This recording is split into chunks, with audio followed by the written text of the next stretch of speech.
Hey everyone, we all know that feeling when you're playing ADC, cosplaying double lift in lane, but it's totally irrelevant because your support is AFK, staring at your laners and jungler, spending more time talking than playing, all while you're busy 1v2ing.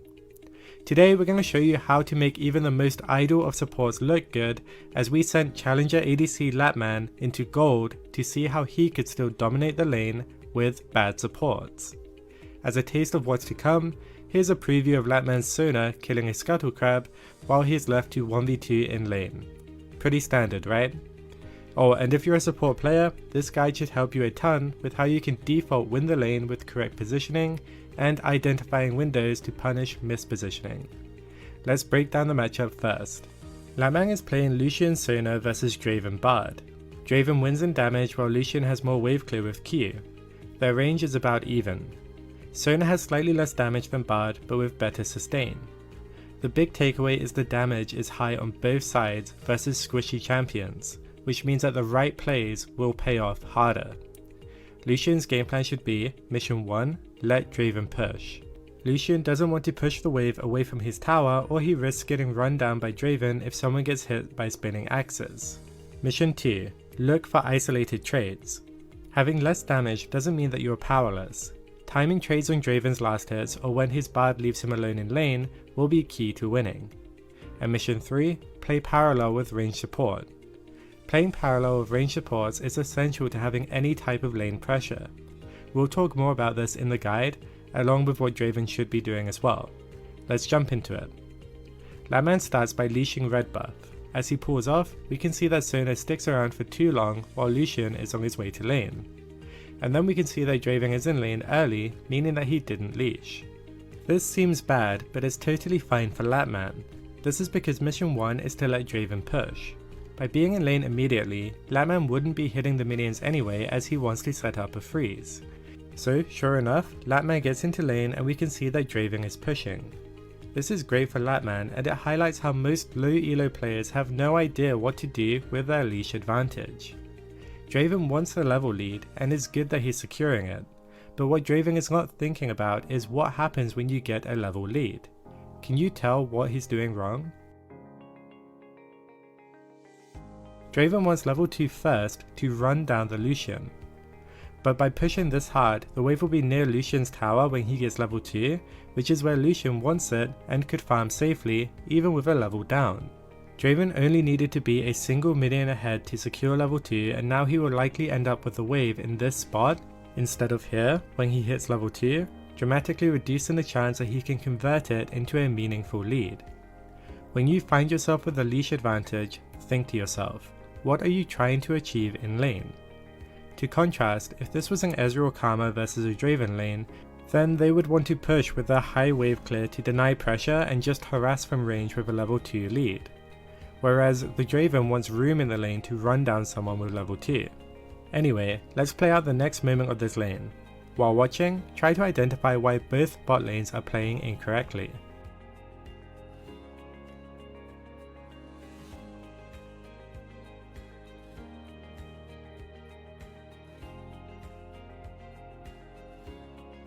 Rolling it back, look at Draven. He's got an XP lead, but he's not pushing forward to punish Lattman for getting any of these melees. He's just hitting the casters, which won't get him anything. Granted, his Bard is probably AFK in this brush, but Draven should be at least threatening him by pushing up and encouraging his support to get aggressive here.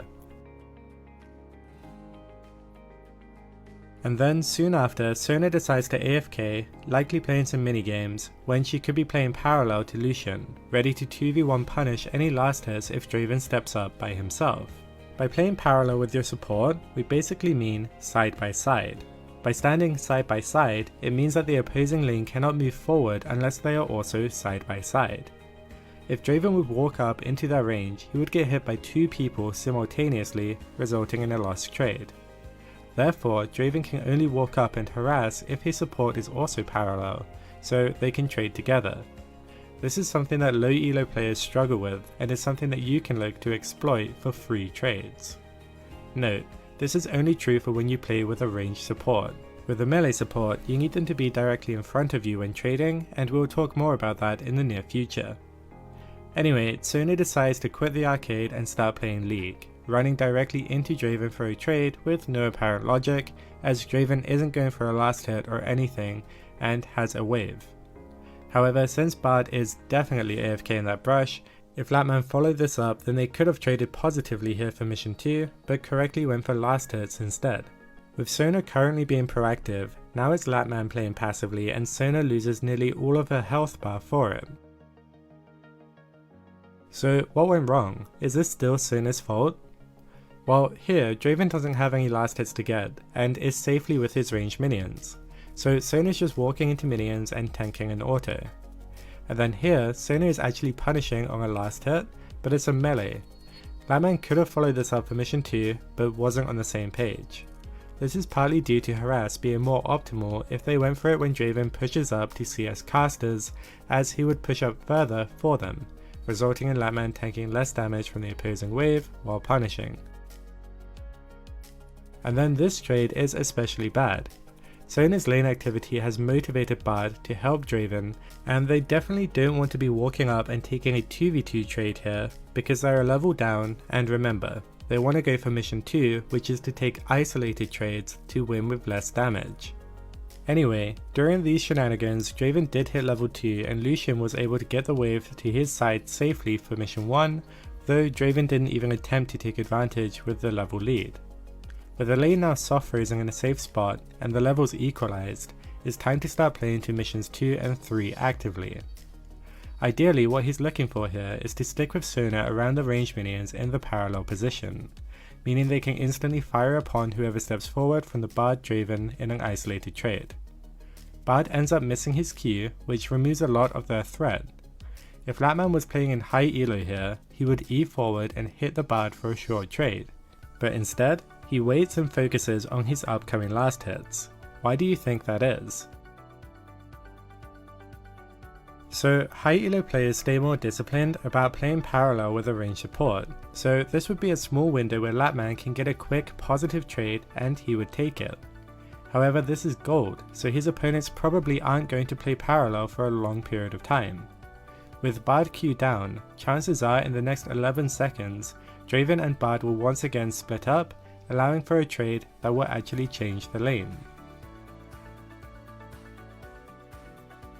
Sure enough, they were able to get Draven in an isolated trade while Bard is probably busy looking at other lanes while waiting for his Q. Lattman's patience here comes down to taking a little bit of risk for a much higher reward. The risk was missing a trade opportunity if they didn't end up separating, but the reward was an extended trade of damage onto the AD carry, which is a lot more valuable than the support given that he has to move forward in CS and also has less potions. After that amazing trade, Sona goes back to sleep, and it's at this point that most ADCs would just go in for what is a clear kill opportunity, hoping that their support will wake up and follow. But Lattman stays disciplined and pulls back. Check out the pings that he throws out onto the minimap now though. While Draven and Bard weren't parallel, they were grouped, with Sona sitting in the back. Lattman knows that he needs Sona to go all in, or at least trade with them for missions 2 and 3. The amount of pings that he dished out is exactly what you need to do to wake up your supports and get them on the same page. With Sona once again on the move, let's see what happens.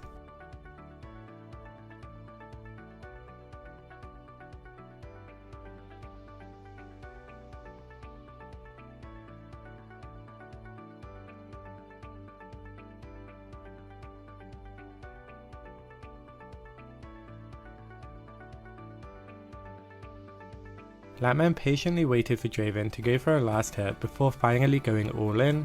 With an early heal to deny ignite, he picks up an easy kill for first blood. So we've talked about a lot, and perhaps your biggest takeaway should be about how Lattman played around his support very effectively, even though his support had no game plan and wasn't even moving half of the time.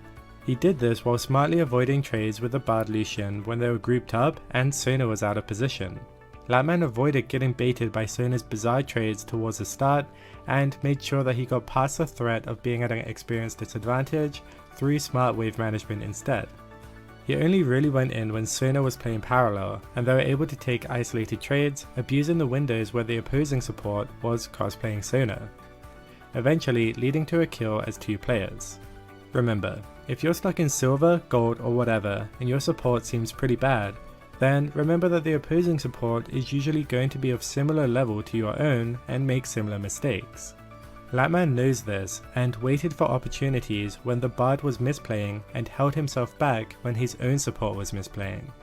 Alright, so that's it for this one. Please let us know in the comments if you like this style of